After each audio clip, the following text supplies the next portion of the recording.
Donald Trump wins the vote, guys, of the video we're gonna watch first. So I guess at least he won some election.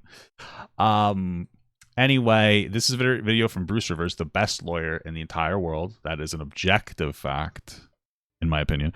I like watching him. He's covered a little bit of the Donald Trump New York fraud case. My understanding, I'm not going to say I'm super understanding of it. My understanding is that it is utilization of, I think, campaign finance money to pay off Stormy Daniels, a girl that he used to give smooches to, allegedly. As well, there's another part to it, I think, where he might have misused funds in some capacity for his own personal gain. Not 100% understanding of it. What is interesting to me though is I watched a clip of Jon Stewart talking about this today, without the intention of even watching this, which was kind of funny. And he was talking about, and I liked what he had said. He was talking about how progressive media have super hyped this up as if it is World War III, and then it turns out that, lo and behold, it's just a boring law case. Who would have thought? Who would have thought it would have just been a boring law case? That's what it turned out to be. And now they don't really know what to do with themselves. They're because it's not exciting. And they tried to make it seem like it was this super horrible, terrible thing. And it's not good. My point isn't oh, it's perfectly fine.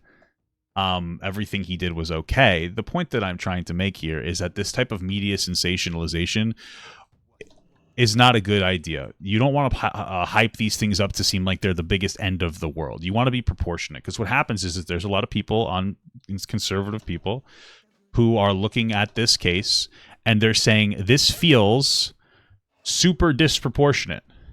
This feels like, for lack of a better term, it's not as big of a deal as people have been saying that it is. And I'm very skeptical. And I'm not a fan of that. That's what people are saying. That's how people are engaging. And I get it. It's, I kind of get it. So I think that people need to be a little bit more, I think that that's the biggest problem with our media, is how they sensationalize some stories instead of keeping them where they should be. And it ends up having a profoundly negative impact, because that's what leads to the mistrust. So let's get this going. That's his shtick, right? I mean, what's his shtick? That's his shtick, right? I mean, he's treating this like a campaign event, really. He really is in jeopardy of losing everything. Yeah, people are looking for fireworks, and it's yeah, it's not good. I'm not saying it's oh, this is awesome. It's just Bruce Rivers, he's the criminal lawyer. Bruce Rivers, he's the criminal lawyer. Bruce Rivers, he's the criminal lawyer. And it's gonna react to all the self-snitching. Hi, this is Bruce Rivers. Welcome to another fun-filled New York edition of Bruce has been looking kind of hot lately, like in a George Clooney type of a way. I'm liking it. I'm digging the look. I am reacting today to the Trump. What do you think? Do you think I'm looking good today too? How do you like that? How does that look?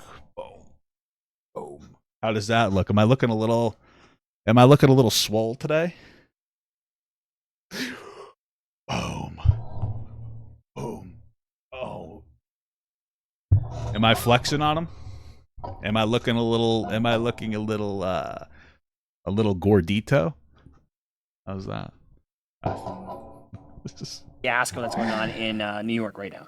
This is the civil trial regarding Trump. So much to talk about. Here's the deal. Anybody that would have the trial schedule that Donald Trump has, even if you're just, this is like a public defender schedule. Let me just give you an example. Public defenders usually handle between 300 and 600 cases a year. I handle between maybe 60 and 80, if that. I can put a lot. Well, he's not a public defender, right? So he gets more time into it. Yeah. More. He has got case after case after case after case. He's going to be in trial.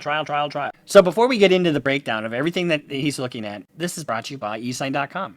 eSign.com is a very effective way to remotely do business. For example, if you had a case, say, in New York, and a case in D.C., and another case in D.C., and another case in Florida, and a couple other cases that are on their way, and other cases that you can't even mention, you got to send documents all over the place, whether it's for requests for records. You can all do it. Yeah, Donald Trump. Use eSign. eSign.com is a very effective way to remotely do business. You download the app, you get 3 free signatures a month, although I think Trump is going to need more than that because he's got so much more stuff going on. I use it all the time when I bring somebody into the office or they can't make it into the office, power of attorney, any kind of a document that you need signing, you need to sign it quickly. What do? You go to eSign. So let's get into Trump. He just attacks, and he never deals on anything with substance. My understanding, and I could be wrong on this is something that I saw, and it could be wrong. I just want to prime that so you guys don't take this as 100% fact. But I saw him complaining that he doesn't have access to a jury, but then also apparently he petitioned to not have the jury involved. So it's one of those things where I think he's trying to make it seem like the courts are against him, when I also think that if maybe he just didn't want New Yorkers to have because they'd be like, yeah, this guy's an asshole, you know? Right now, he's going through this trial. I didn't realize this, but this trial is going to last into December. Letitia James, the Attorney General of New York State, is seeking $250 million plus regarding fraud and deceit. Hey, that's a good idea. We'll take that money. We could use it for some solid reformation. You know, maybe deal with the homeless problem. Or we'll deal with the fact that during the fucking storm, there was such a bad flood that there was water pouring out of the walls in the subways. It's insane. It's actually fucking crazy. By Trump, by overvaluing and undervaluing his assets. Why would he do such a thing? Have you ever heard of a Ponzi scheme? A Ponzi scheme is... I've heard of it, but I don't even know what it is. Take the money from this guy, use it for my own purposes. Now I don't have that money. So I take money from this guy, and it's more money. So I keep some of it, and then I give that back to this guy. So this guy thinks he's gotten paid. You know, and he has gotten paid, and he made a return on it, and he goes and tells other people, and so now this guy's money is no longer there, and you keep shuffling it around, and pretty soon you run out of people. That's what happened to Bernie Madoff. That just sounds like a fucking bank. Am I stupid? That sounds like what banks do. Maybe I'm just dumb, but isn't that what banks do? They take all of our money, and then the guy's like, hey, I want to borrow some. He's like, here you go. They're like, oh, I need my money back. All right, here you go. And then they hope they get more money. Like, I don't know. I'm just saying, it sounds a little bit like a bank, but I could be a fucking idiot. Trump is sort of doing that, only not with people. He's doing it with banks. Smart. So one of the things that Trump has done is he's inflated the value of his assets for loan and insurance purposes, right, to get a better rate on loans and actually to get more money because he lives on loan. And then he devalues it for tax purposes. I honestly don't even care. I'm not trying to be rude. Like, he should get arrested and whatever if that's what needs to happen. But, like, what I'm hearing is that we have set up a system that allows Trump to take advantage of it. Like, I'm not really shitting and farting over Trump. I don't like the guy. I don't care. Like, none of this sounds that bad to me. It doesn't sound good, but it sounds like, well, why? Like, I don't know. It sounds like, why was this available to happen in the first place? I don't know. Maybe I'm just dumb. Here's the other thing. Let's take a little clip from a deposition of Michael Cohen, and you can see why he does what he does. Because, like, this is the headline: Donald Trump takes advantage of the banks. Oh no, not the banks. Not my favorite guys in the world. Not my favorite guys. Yeah, you know. Holy shit, the fucking banks. Ugh. Seven Springs. How would the Trump organization value that asset for the SOFC? For what year? 2000. I mean, it's a general question. It's frankly not per year. They have a process. What was the process? The goal was to use each of the assets and increase its value in order to get to the end result number. It was basically backing in numbers to each of the asset classes in order to attain the number that Mr. Trump wanted. Okay. So one of the things he was talking... I don't know, man. It doesn't sound that bad to me. I don't know. He probably needs to get, like, some kind of punishment, but, bro, like, listen to this. I'm like, okay, it sounds boring. Like, and that leads into what I was saying before, where, like, John Stewart was talking about. Like, yeah, this is fucking boring, bro. And that's okay, but it's like, we've made this into, like, super media. I'm not talking about Bruce Rivers. There's nothing wrong talking about it, but, like, media has turned this into Armageddon. You know? Arma coming. You know? It's fucking crazy. About his being on the Forbes list. And so he wants to be worth $8 billion. And all you do is just create an asset sheet that says, oh, this is worth so much. Let's just take Mar-a-Lago, for example. Back in the 80s, Trump bought Mar-a-Lago for, I think, roughly $7 million. He bought a tract of land from owner of KFC for like $2 million, and then he was going to block the ocean view for Mar-a-Lago. What that did is drove the value down. So I guess it's kind of a smart thing to do. I guess it's kind of a tricky real estate thing to do. And so then he bought Mar-a-lago for $7 million. It ain't worth $1.5 billion.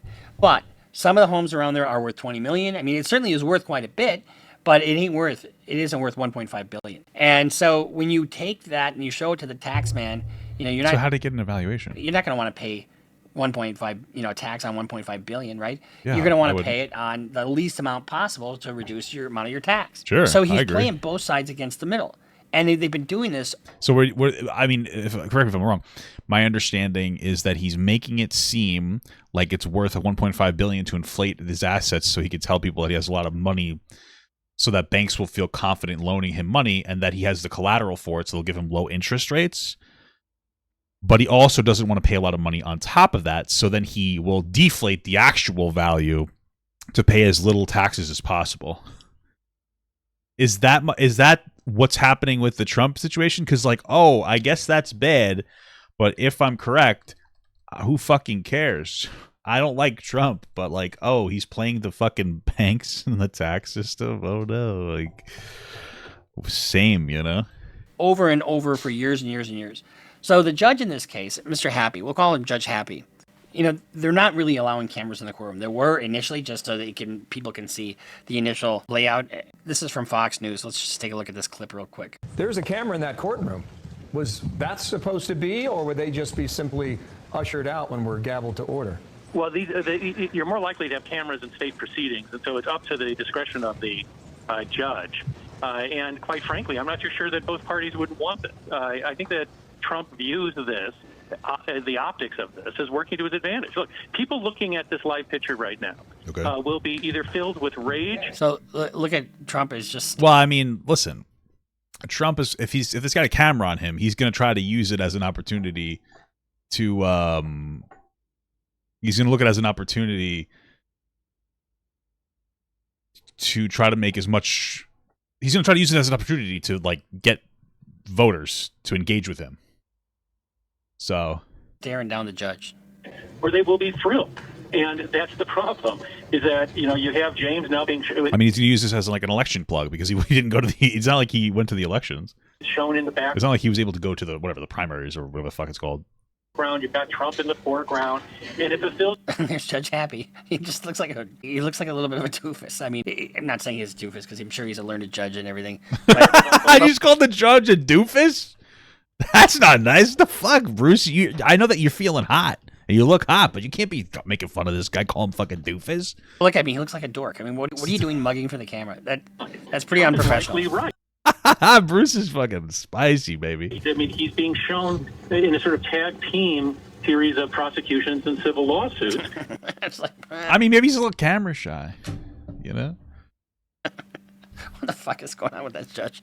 But let's talk about that judge for a second. This is I'm sure he's a liberal judge, blah, blah, blah, interference with the election, that's all just whatever. He has granted summary judgment against Trump on the first count. There's I think 7 counts or something like that. And he's ordered, their corporate certificates to be rescinded so that Trump and his sons cannot do business in New York. Now that'll get appealed, of course, but that's huge. That is absolutely huge. And then you appoint a receiver to disperse the assets. And one of the things that Letitia, so this is going to be really a thing more about damages than anything else. And so they're looking at $250 million plus in damages. But are the damages just how much they're estimating to get off of it? Is that how much they're estimating to have lost based on the amount of taxes that Trump dodged? Is that why they're doing $250 million, or is there a particular reason for it? Look at plus inflation price, right? Look at what Trump says about the preparation of these documents. These financial statements, they have a disclaimer on them that you are required to do your own due diligence, and that basically don't rely on these because they're all bullshit. To meet your obligation here of presenting the information in accordance with GAAP, was Alan Weisselberg responsible for that? Object to the form. I would say yes. I would say yes. Is it somebody else's fault? I would say yes. I mean, he's throwing his assistant or CFO under the bus. CFO is chief financial officer. So I imagine that's why he's got the guy. So he pays him a lot of money so he can say this guy is the real problem. I mean, throwing him under the bus. And remember, Alan Weisselberg already did 6 months or 5 months in prison for perpetuating a fraud in furtherance of the business. And this is just an extension of that in prison for perpetuating. And remember, Alan Weisselberg already did 6 months or 5 months in. Yeah, but listen, not for nothing. And it's almost, listen, I don't like Trump. I think he's bad for America. But if you think about it, oh yeah, it's this guy's fault, this guy's fault, this guy's fault, this guy's fault, and this guy's fault.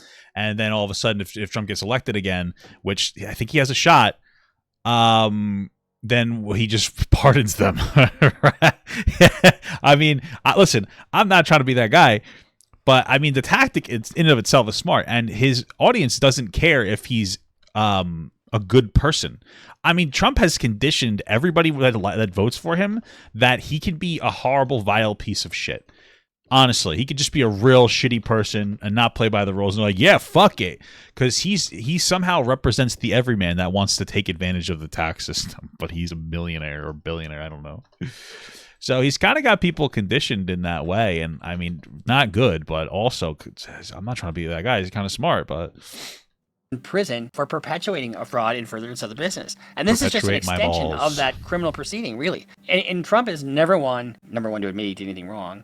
But he has also never went back down from a fight, although he's never one to necessarily win a fight either. If you look at all his legal battles that he's had, the 62 election challenges, lost all but maybe one of them. You look at the E. Jean Carroll case, he got his ass handed to there, $5 million, and now she's going to get more impunities. Well, just look at him outside the courthouse. Continuation of the single greatest witch hunt of all time. Sitting there and bitching about. Damn, there's a lot.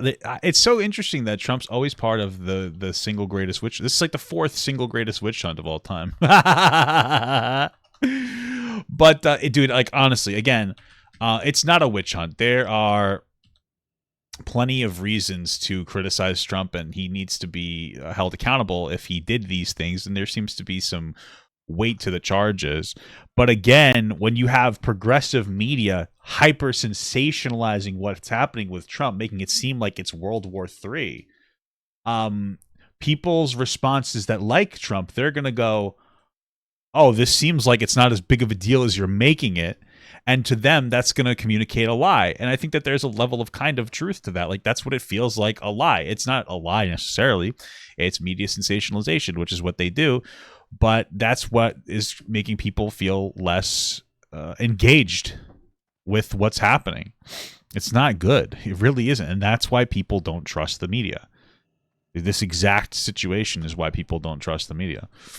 About it, witch hunt. There's definitely a sect that buys into that, but it just is what it is. We have a rogue judge who ruled that properties are worth rogue judge, dude. I would say play a warrior. Fraction 1/100. Tiny fraction of what they actually are. We have a racist attorney general who's a horror show who ran. Sorry. She's racist against a white guy? Come on. On the basis that whoa, Bruce, come on. You can be racist against white guys. In fact, that's the best person to be racist towards. I'm just kidding. Bruce, what are you doing? What are you doing, Bruce? To get Trump before she why is she racist, though? I don't understand. About me. She used this to run for governor. She failed in her attempt to run for governor. She had virtually no polling. How does her running for governor have anything to do with what we're dealing with here? It has nothing to do with a substance. She came back and she said, well, now I'll go back to get Trump again. And this is what we have. It's a scam. It's a sham. It's a scam. It's a sham. I haven't been able to catch you in a while. I've been working night shifts almost every day, so it's hard to watch. Yeah, I feel you. I'm trying to make this my new stream schedule around 10 in the morning till about 1 or 2 in the afternoon. I've been trying to be really good on the amount of work that I do. I'm trying to push myself to be an actual decent content creator for a fucking moment in my life. Damn. It's an all-around flim-flam. Here's the thing. Flim-flam. Oh, fucking here's the thing. I say that way too much. Rarely does it one side get what they want in terms of a summary judgment motion. Summary judgment is where usually Rule 56, and it means that there's no... I'm more of a Rule 34 kind of guy. I've seen some Trump Rule 34. It's not that bad. It's very, very hair-oriented, this hair. It's got a lot of hair down there, too. No genuine issue of material fact. What that means is that the evidence is so overwhelming, one side or the other, that it's so clear that there really isn't any dispute here. And so what the judge basically said in his ruling is that, look, the evidence is overwhelming. We're going to disgorge you of your ill-gotten gains. Okay. We're going to ban you from doing business in the state of New York. Go appeal me. Okay. Just so you know, my financial statements are phenomenal. Phenomenal. They are actually less in terms of the numbers used than the actual net worth. The actual net worth is substantially more. Wow. So, I mean, he's... Isn't that him admitting he's... Isn't that him admitting that he's wrong, right, though? Isn't that's what this is all about, is him, like, underreporting or whatever to the government. Do this. I mean, he's sitting there. You can use these statements in court against him. Yeah, I feel like that's just him admitting that he's guilty. What a fucking idiot, right? The whole thing is that he's underreporting to the government to pay less taxes and overreporting to the banks so that he can get better deals from the banks, like lower interest deals, because they think he has more collateral. So why... Why would he say that? Oh, Jesus Christ. So there's substantially more. And you'd have to back that up. No bank was affected. No bank was hurt. They don't even know why they have to be involved. He has declared bankruptcy how many times? So testify. Hey, just playing the system, baby, all right? They can't believe that they're involved because they were paid back on time. There were no defaults. There were no problems. And it was like a perfect client. In the meantime, people are being murdered all over the sidewalks of New York. Okay, now... Damn, is that really happening? I don't think so. The Attorney General's office has nothing to do with those street crimes. There was no victim. Well, maybe they'll use the money they get from Trump to help support mental health, and there'll be less murders or something. I don't know. Here. Or deal with poverty. The banks were represented by the best, biggest, most prestigious law firms in the state of New York. But if you really think about it, like, imagine you're some poor dude on the street and you're just struggling and you're living every day, like day to day, and your life is just kind of just on the streets, and your day-to-day interactions are, where am I going to get my next meal and where am I going to sleep safely without getting hurt? And, you know, imagine that's you. And then you see this on TV and it means nothing to you because your life is just, where's my next meal every day? And where am I going to sleep? And this is a guy that's going around with billions and millions of dollars or whatever, you know? It's interesting. Actually in the country, some of the biggest and best law firms, in all cases, the biggest and best law firms, that's who represented them. The banks got back their money. Again, there was never a default. There was never a problem. Everything was perfect. There was no crime. Well, isn't a bank, if you go bankrupt, isn't that kind of defaulting? Or not defaulting, but isn't that you not honoring the thing? Or the crime is against me because we have a corrupt... Now, in every scenario, he paints himself as the victim. Every single scenario. And he says, he'll say, if they can do this to me, they can do this to you. So you need to be on my side. District attorney, but we have a corrupt attorney general. And it all comes down from the DOJ. They're totally coordinated this in Washington because I'm the leading candidate. I'm leading. Okay, now it's DOJ, and DOJ's got nothing to do with this. That's the Department of Justice. Well, yeah, but Trump has a really good, he has got a really good hold of fucking insane people that eat up conspiracy theories. We're in a very interesting conspiratorial time, and I wonder if it's really worse than it's ever been. Not to be like a rude dick, but I mean, has it ever been that crazy? I mean, back in the day, there were a bunch of different people like trying to be like, no, my religion's right, no, mine's right. Oh, I'm the son of God. Oh, I'm a Messiah. You know, I feel like everybody's always had like a fucking conspiracy brain. Now we just have the ability to blast it into us all around. You know, and those conspiracy ideas are kind of stoked by shit going on. You know, when people are paying 12% interest rates on their fucking private student loans, that they're going to have to pay double or even triple the amount that they took out on those loans over 10 years. I could see why you would hate a system and not trust it and think it's dog shit. Because that is the reality, man. These fucking private loans are predatory. They are fucking crazy. Makes no sense to me. The government public loans seem decent because I'm like looking at that. I have public loans and the interest rate's like 5%. It's like, okay, not bad. My wives are like 3 to 4%, so that's not bad. Then I'm paying loans from my ex, which are 11 to 12%, which she doesn't even use, and it's kind of fucked that I got stuck with it. But you know, life is about making better choices, guys. Don't date lazy people, I guess. But you know, that's a $50,000 worth of loans, and it's going to cost $111,000 if I pay it over the 10 years. So it's fucking wild. I'm trying to pay it off as soon as possible. It's actually brutal. Leading Biden by 10 points, and I'm leading the Republicans by 50 and 60 points. That's pretty much, they say, over. I never accept that, but they say it's over. I think he's doing better. I don't know. That's his shtick, right? I mean, he's treating this like a kid. Well, my understanding is he's doing better. He's doing better even after the debate that he wasn't involved in. He's doing pretty well. It's actually surprising. My understanding. I could be wrong, but a pain event, really. But he really is in jeopardy of. Shout out to Canada for no student loan interest. I think student loan interest is okay. I'm fine. I don't think it's unreasonable to have student loan interest, and the reason is, you know, if you're going to borrow money, here's the thing. If you're going to borrow money and you're going to pay it back, the money that you borrow, let's say you borrow $50,000 today, and then you pay it back all of it 10 years from now, that $50,000 that you're paying back isn't worth as much 10 years from now as it is today. Let's say it's only worth the equivalent of like 40,000 or something based off of inflation. So I understand an interest rate that says like, hey, we want to we want our money back proportionately to how valuable it is. You know, we want the value of our money back. I get that. I'm not necessarily against that. And I also think that it's okay for the institution to make a little bit of money. If you're going to go to school, and let's say you take government loans out, it's like, yeah, we're going to give you a 4% interest rate. Like, let's say inflation's about 2% a year. We'll do a 3 or 4% rate so that we can collect some money from it.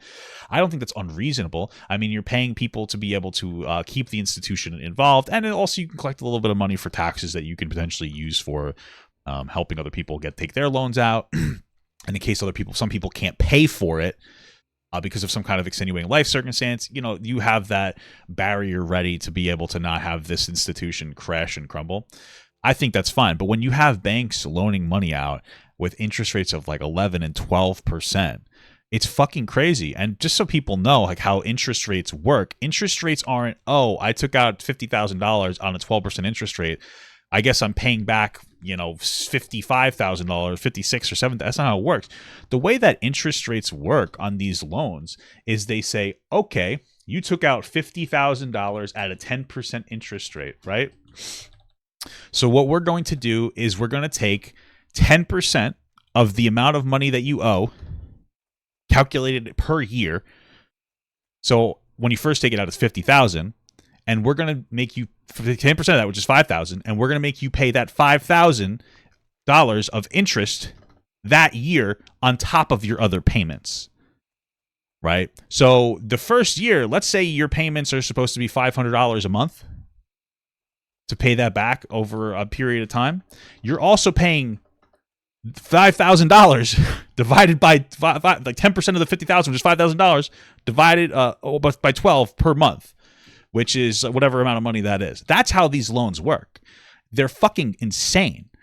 And so if you pay the minimum on these loans, you're paying triple by the time it's not, you're going to end up paying like triple the amount of money. It's fucking bananas. And I feel like kids don't know this. Kids don't know that that's how this works. If you told young people and even adults like, hey, the way that this interest rate works is that you're fucked. They'd be like, holy shit, this is really bad. You know, this is not good. I shouldn't go and take out this 12% interest rate loan that could completely butt fuck me. It's crazy, man. It's fucking crazy. Losing everything. But he didn't have as much as he said he did. I mean, he certainly is wealthy. There's no question about that. But he's about to lose his Turnberry golf course in Scotland. He's about, you know, I think he's more underwater than people think he is. And do you remember when he first started out his campaign? His very first campaign, what did he say? I'm rich. I'm rich. I'm funding my own campaign. I don't need anybody's money, you know. And then what is he doing on every one of these things? He's raising money. Yeah. Why does he need all that money? He lost his D.C. hotel. I mean, he is not this pillar of the business community. Trump should invest in Disney. Then all the conservatives would go there. Is a scam artist, and that's what this case is basically about: scamming the tax man and scamming, you know, the insurance and the banks. And it's just another version of a Ponzi scheme. And that's the thing, is that obviously what he's doing is wrong and bad, and he needs to be held accountable. But the reason people are voting for him still is because who the fuck cares if you're scamming the banks? Nobody cares.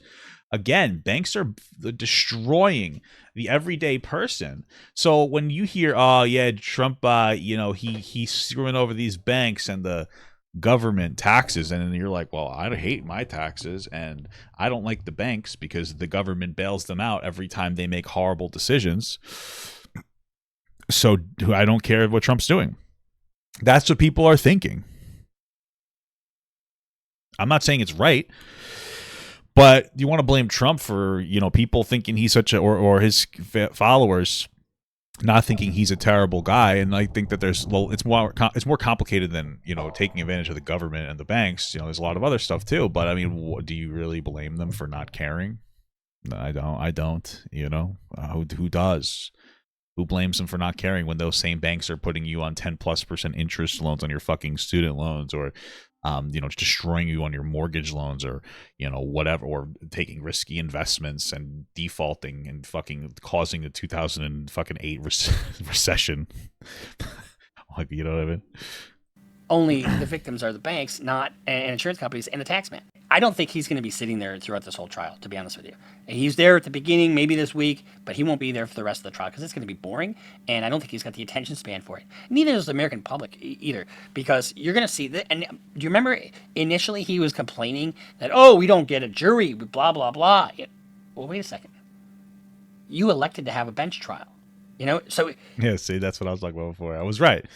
Bench trial is trial by a judge as opposed to a jury. The term applies. Yeah, okay. That was something they elected, his lawyers elected to have a bench trial rather than a jury trial. Yeah, because he probably, honestly, if they did that intentionally, it's probably because they figured they would lose if there was a jury that was involved in it.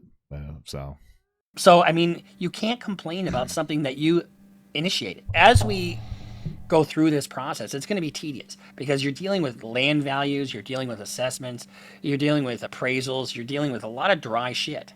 But it's very impactful on his bottom line and his ability to do business in the state of New York. And it'll be a long time before they can get this any kind of ruling from the Court of Appeals.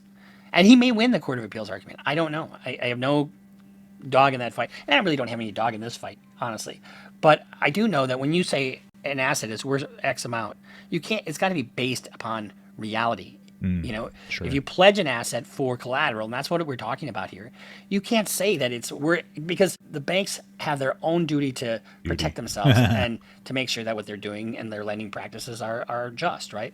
Or yeah, even hearing that makes me go, wow, fuck you. Not you, Bruce. I love you and I want to kiss you on the mouth. But that was a little sussy. But it doesn't inspire, me going like, oh yeah, you know what? I totally understand.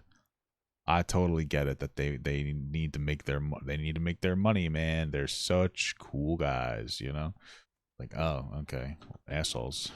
Or conform with the regulations. But an asset, you can't leverage 100% of an asset. So my guess is that they would borrow against an asset and pay that down a little bit, and then they'd start running out of money, and then they'd need to borrow more money. So then they would increase, so they'd reapply for another loan, increase the value of the asset falsely, and they would just keep doing that over and over and over again.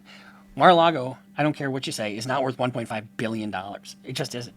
I mean, he paid $7 for it back in the 80s. I mean, can you really, can you put value on sentimental stuff? Like, what's your sentimental value? Oh, it's only worth actually $500 million, but what if it's worth another billion in its heart? You don't know. Probably, I have not even a guess. It's worth a lot, though. I mean, it's worth a lot more than 7. But my prediction, and I think I've been right on 99% of these predictions, because I can see these things coming and going. He's going to lose this and lose big, and he's going to owe a shit ton of money, and they're going to liquidate a bunch of his assets to satisfy that. And then they'll probably stay the order pending appeal. Yeah, and then he'll probably get people to donate to give the money back. His fans. But I'd be shocked if this wasn't upheld. So we'll see you next time here in Criminal Lawyer Reacts. This is our reaction to Donald Trump and his civil trial. Now remember, he's got the Manhattan DA after him for fraud case. He's got 2 cases in D.C. He's got the document case in Mar-a-Lago and the January 6th case. And then he's also got the Georgia election interference case. Damn, this guy's going fucking poopy pants. He's got a lot on his plate. 91 counts he's been indicted on. Jesus Christ. That's an insurmountable. The amount of money that's going out in attorney's fees is remarkable. And it's all from donors. He's not paying for that himself. Wow. Jesus, he's got the perfect scam. I mean, because he's rich. Remember, he's rich? Well, why can't he pay his own attorney bills? No. It is what it is. Hey, I wouldn't either if I was rich. Am I right? Maybe I would. I don't know. So we'll see you next time here in Criminal Lawyer Reacts. I'm Bruce Rivers. I mean, those people are dumb enough to give him the money. I guess, whatever. Guys, I hate taxes. I'm fucking sick of it. I'm going to give 10% of my income to Trump. Fuck. This is so much better than fucking taxes. God damn it. Board certified criminal defense lawyer with our content genius, Michael Rivers. And we'll see you next time. Make sure you subscribe. Follow us on Instagram. Follow us on Twitter. Follow us on Patreon. And we'll see you next time. Criminal Lawyer Reacts. Bruce Rivers just broke down your case. He know all the charges that you about to face. Cool stuff, man. Cool video.